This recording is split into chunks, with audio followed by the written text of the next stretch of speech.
जहा नाही चैना वहा नाही राहिना म्हणणारे भुजबळ आता लाचार झालेले आपल्याला दिसत आहे का? खरंच का? कशासाठी? राज्याच्या मंत्रिमंडळामध्ये अखेर 70 वर्षीय भुजबळ यांची वर्णी लागली. अन्न व नागरी पुरवठा मंत्री धनंजय मुंडे यांच्या राजीनाम्याने रिक्त जागेवर ही संधी देण्यात आली. राष्ट्रवादी काँग्रेसच्या अजित पवार गटाने जातीय समीकरण साधतानाच एका ज्येष्ठ नेत्याची नाराजी दूर करण्यात यश मिळवले का? राज्यात महायुती सरकार आल्यावर मंत्रिमंडळ विस्तारामध्ये ज्येष्ठ नेते छगन भुजबळ यांचा समावेश नसल्याने आश्चर्य व्यक्त करण्यात आले.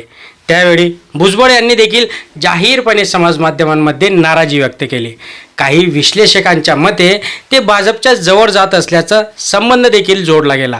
ते भाजपमध्ये प्रवेश करणार. नंतरच्या काळात भुजबळ यांनी संयम ठेवत राजकीय घडामोडींवर फारसं भाष्य केलं नाही. बीड जिल्ह्यामधील घटनांवर राष्ट्रवादी काँग्रेसचे मराठवाड्यातील प्रमुख नेते धनंजय मुंडे यांना मंत्रिपद सोडावे लागण्याची चर्चा रंगली आणि अर्थातच वैद्यकीय कारण त्यांनी दिले. मात्र तेव्हापासूनच आता भुजबळ यांनाच संधी मिळेल अशी अटकळ. ही संधी भुजबळ सोडणार कशी? या सगळ्या समीकरणांमध्ये आजचा आपला हा व्हिडिओ.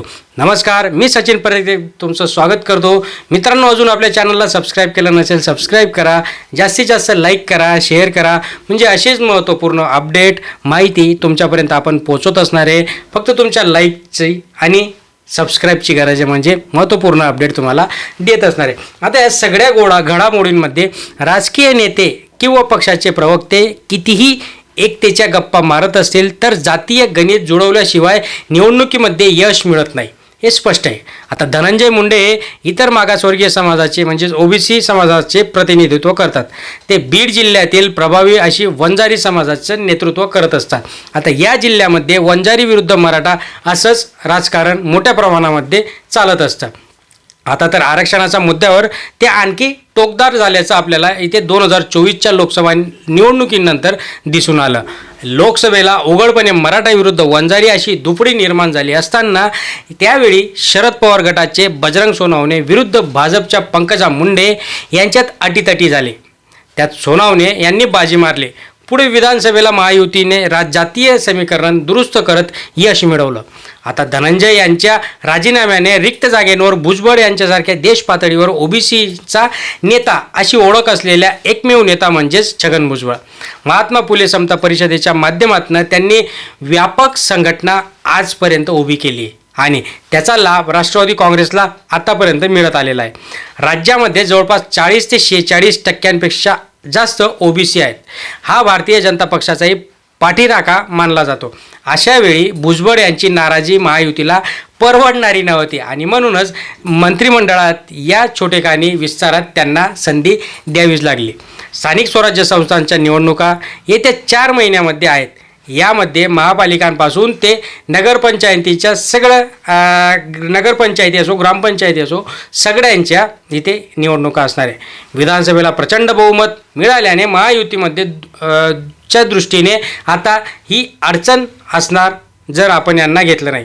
सत्तेशिवाय राहणे ज्यांना अशक्य वाटत असे विरोधी पक्षातील नेते भाजप असो किंवा उपमुख्यमंत्री एकनाथ शिंदे यांची शिवसेना व राष्ट्रवादी काँग्रेसचे अजित पवार गट वाट धरत होते. त्यामुळे महायुती म्हणून स्थानिक निवडणुकीमध्ये सर्वत्र सामोरं जाणं हे अतिशय त्यांना गरजेचं होतं. उदाहरणार्थ जर बघितलं आपण मुंबईचं घ्या किंवा इतर महाराष्ट्रातील कुठलेही नेत्यांचं किंवा महाराष्ट्रातील कुठलेही गणित घ्या, हे सगळ्यांमध्ये आपल्याला हेच बघायला मिळेल. पूर्वी दुसऱ्या क्रमांकावर भाजपा होता, पण आत्ता युती करायची म्हणली तर या जागा आपसूक भाजपाला सोडाव्या लागतील.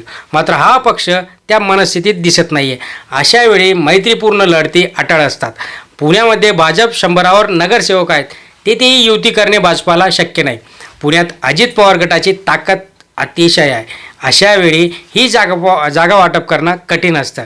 त्यामुळे राष्ट्रवादी काँग्रेसने त्यांचा पक्ष बळकटीसाठी भुजबळ यांच्यासारख्या नेत्याला मंत्रिमंडळामध्ये स्थान देऊन बेरजेचं राजकारण नक्कीच केलेलं दिसतंय.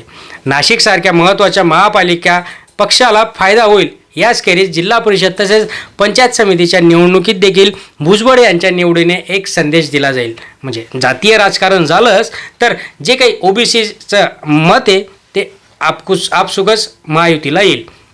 6 दशकांतील कारकीर्द जातीनिहाय जनगणनेचा निर्णय केंद्र सरकारने यापूर्वीच जाहीर केला आहे. छगन भुजबळ यांनी सुरुवातीपासूनच या निर्णयाची मागणी आणि समर्थन केलं होतं. 1960मध्ये शिवसेनेत राजकीय कारकिर्दीस सुरुवात केलेले भुजबळ यांची ओळख आक्रमक नेते अशी आहे. मंडल आयोगावरून शिवसेना नेतृत्वाची मतभेद झाल्यावर शरद पवार यांचे ते निकटवर्तीय म्हणून ओळखले जातात. राजकीय क्षेत्रात 6 दशकांचा अनुभव असलेले भुजबळ यांनी राष्ट्रवादी काँग्रेसच्या फुटीवेळी अजित पवार यांना साथ दिली. मराठा समाजाचं प्राबल्य असलेल्या पक्ष अशी राष्ट्रवादी काँग्रेसची ओळख. त्यात भुजबळ यांनी राजकीय कौशल्याने आपले स्थान निर्माण करत ओबीसीची मतं देखील तिकडे वळवली.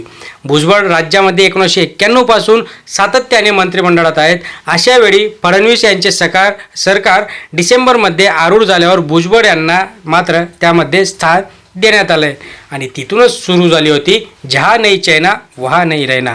मराठा आरक्षण किंवा कुणबी प्रमाणपत्राच्या मुद्द्यावर मनोज जरांगे यांच्याशी त्यांचा संघर्ष हा सुरूच राहिला. आताही मराठा आंदोलक जरांगे यांनी भुजबळ यांच्या मंत्रिमंडळातील समावेशानंतर तीव्र प्रतिक्रिया देखील दिली. यात मराठा विरुद्ध ओबीसी हा संघर्ष कायमच असणार आहे. इतर मागासवर्गीय म्हणजे समाज जो काही ओबीसी समाज अनेक जाती आहेत. यामध्ये माडी समाज ग्रामीण भागात प्रभावी मानला जातो. समता परिषदेच्या माध्यमातून भुजबळ यांच्याकडे नेतृत्व येते. पालकमंत्री पद कुणाकडे जाणार हा देखील महत्त्वाचा विषय. राज्यामध्ये महायुतीचं सरकार येऊन 6 महिने झाले तरी रायगड आणि नाशिकच्या पालकमंत्रीपदाचा तिढा अजून देखील सुटलेला नाही आहे आणि याच्यावरूनच आता असं लक्षात येते की नाशिकच्या महायुतीमधील 3ही पक्षांना हे पद खुणावलं होतं, पण आता ते जाईल भुजबळांकडे. नाशिकमध्ये 2027मध्ये कुंभमेळा होणार आहे. यामुळे महायुतीतील थोरला भाऊ असलेला भाजपाला पालकत्व तर लागणारच, पण तरीही शिवसेनेला ज्येष्ठ नेते दादा भुसे यांना संधी द्यायची असून नाशिक जिल्ह्यात सर्वाधिक आमदार त्याने राष्ट्रवादी याच्यावर दावा करतो. भुजबळ यांच्यासारख्या उपमंत्रीपद असलेल्या आणि भूषवलेल्या माणसाला ज्येष्ठ मंत्र्याला ही जागा मिळायलाच पाहिजे. मंत्रिमंडळामध्ये संधी देऊन भुजबळ यांची नाराजी तर दूर झाली तरी पालकमंत्रीपदाचा तिढा आणखी रंजक झाला असं चित्र आता याच्यातनं आपल्याला दिसत असून स्थानिक निवडणुकीच्या तोंडावर नाराजी नको, निकटवर्ती यांना हा जो काही निर्णय हा लवकरात लवकर घेऊन याच्यामधले जे काही पालकमंत्रीपद आहे ते भुजबळांना देण्यात यावं अशी सर्व माध्यमांमध्ये आणि भुजबळ समर्थकांमध्ये हा एक अतिशय मागणी होताना दिसत आहे.